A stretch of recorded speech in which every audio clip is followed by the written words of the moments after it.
Hey guys, welcome back to our YouTube channel Login 8. Today in this video I am going to show you how to log in Comcast Xfinity account on PC. Comcast Xfinity is American telecommunication business segment and division of Comcast Corporation. To log in Comcast Xfinity account, first open any web browser available on your PC. I am using Google Chrome. Now go to your search bar and type www.xfinity.com, then press on enter.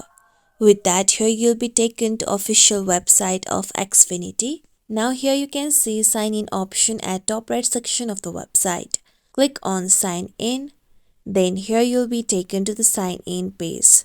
Now to sign in, you must enter your email address that you have used to create your account, or you can enter the mobile phone number that you have used to create your account. Or you can also enter your username. I am using email address.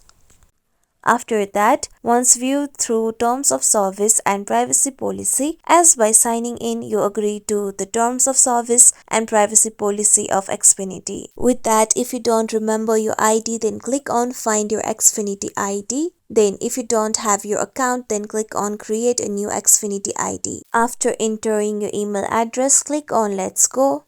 With that, now here you need to enter the password of your account. If you don't remember your password, then you can click on forgot your password. After that, click on log in. With that, you'll be able to sign in to your Xfinity account. This is how we can log in Comcast Xfinity account on PC. This is it for tutorial everyone. Hope this tutorial was helpful to you all. If you liked today's tutorial, make sure you like, share, subscribe to our YouTube channel for more tutorials like this. Thank you for watching.